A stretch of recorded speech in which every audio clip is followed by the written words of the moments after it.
भक्तमाल में इनका नाम आया सिल पिल्ले। कोई सोच सकता है सिल पिल्ले भी नाम भगवान का होगा? है? एक छोटी बालिका वो एक संत को रोज देखती। संत महाराज शालिग्राम जी को इत्र लगाते, बढ़िया घी लगाते, सुंदर तिलक लगाते, तुलसी अर्चन करते। अब वो बालिका जब उनके पास जाए तब संत जी उठा के कभी किशमिश दे दें, कभी काजू दे दें, कभी बादाम दे दें, कभी पिस्ता दे दें, और महाराज वो बिटिया छोटी उसे प्रसाद मिले। देखो अच्छा प्रसाद बने ना तो बच्चे अपने आप कीर्तन में आके बैठेंगे, अपने आप। तो रोज आने लगी, अब नित्य आती तो उसकी रुचि बढ़ गई। और एक दिन तो महाराज उसने अपने संत से कहा कि बाबा अब मुझे भी ठाकुर जी दे दो। बाबा बोले भैया हम कहां से ठाकुर जी दें, हम इन ठाकुर जी के लिए गंडकी नदी गए, दामोदर कुंड गए, वहां से तो लेके आए, और इसको कहां से दे दें? और ये छोटी बच्ची ये क्या भगवान की मर्यादा जानती है? रोने लगी महाराज वो बेटी, बाबा मैं सेवा करना चाहती हूं, मुझे ठाकुर जी दे दो, मैं सेवा करना चाहती हूं। अब तो महाराज वो इतना रोए कि उसके पिताजी आ गए, बोले महाराज इस बच्ची को हमने बहुत लाड़ से पाला है, इतना लाड़ से पाला है कि हमने इसके बाद कोई संतति भी उत्पन्न नहीं की, पुत्र की भी हमारी अभिलाषा नहीं रही, हमारे लिए यही सर्वोपरि है, इसका इतना हमने लालन पालन किया। महाराज इसे रोते हुए हम नहीं देख सकते, इसका मन रखने के लिए बोल दो कि आप कल दे देना। साधु ने कह दिया ठीक है बेटी हम कल दे देंगे। अब महाराज साधु को रात भर नींद नहीं आई, मैंने कह तो दिया लेकिन दूंगा क्या, मेरे पास तो एक ही शालिग्राम जी है, अब खुद सेवा करूं कि ऐसे दे दूं? तो सुबह स्नान करने गए तो किनारे पे ही बढ़िया गोल मटोल नदी किनारे कुछ पत्थर पड़े हुए थे।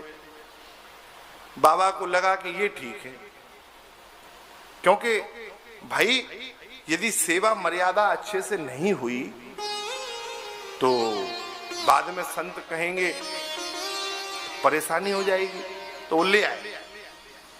बेटी सुबह से स्नान ध्यान करके पहुंच गई, बाबा मेरे ठाकुर जी मुझे दे दो।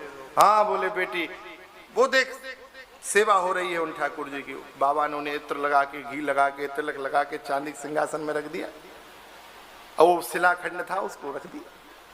वो बिटिया ले आई, फिर बिटिया ने कहा बाबा अब आपके तो ये काले काले हैं और मेरे ये थोड़े से गोरे गोरे भूरे भूरे हैं, तो आपके तो शालिग्राम है, मैं अपने ठाकुर जी का क्या नाम रखूं?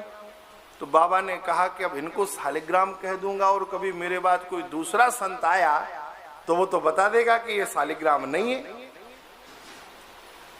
तो बाबा बोले बेटी ये सिल पिल्ले हैं, सिल मतलब पत्थर और पिल्ले मतलब उसका अंश। तो बोले बेटी ये सिल पिल्ले हैं। तो अब सिल पिल्ले सिल पिल्ले सिल पिल्ले, ये इतना इसका उनसे प्रेम हो गया, निरंतर सिलपिल्ले जपती रहती, उन्हीं के साथ खेलती। सिलपिल्ले पाए तो पाएगी, सिलपिल्ले को स्नान कराती, सुंदर श्रृंगार करती, दिन रात सिलपिल्ले की सेवा में लगी रहती। मात्र 6 वर्ष की आयु में ऐसी लगन लग गई, आज 14 वर्ष की हुई तो इसके गोने का समय आया। रात भर अपनी मां से लिपट के रोने लगी, मां मैं कहीं नहीं जाना चाहती, मेरी रुचि तो एकमात्र सिलपिल्ले में है, मैं इन्हीं को देख के हंसती हूँ, इन्हीं को देख के रोती हूँ, इन्हीं को देख के खाती हूँ, इन्हीं को देख के आनंदित होती हूँ, मैं कहीं नहीं जाना चाहती।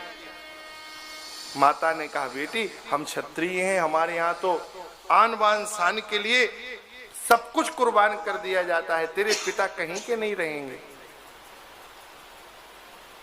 और रही बात सिलपिल्ले की तो इन्हें अपने साथ ले जा।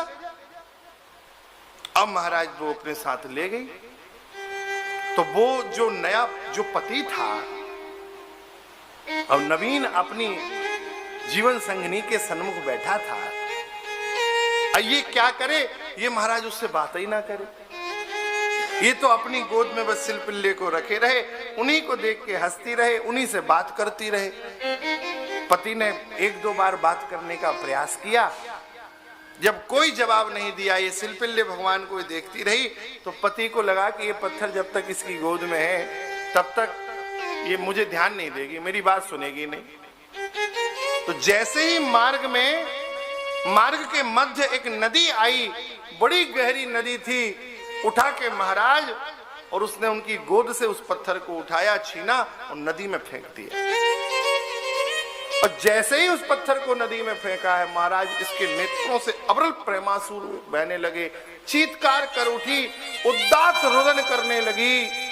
अब तो नए जितने भी ससुर थे, चाचा ससुर थे, दादा ससुर थे, सब आ गए। क्या हुआ बेटा, क्या हुआ? इसने रोते हुए कहा, इन्होंने मेरे भगवान को नदी में फेंक दिया, मेरे सिलपिल्ले को नदी में फेंक दिया। अब जितने घर के बड़े थे वो तो महाराज दूल्हा पे चढ़ गए, सबने फटकार लगाई।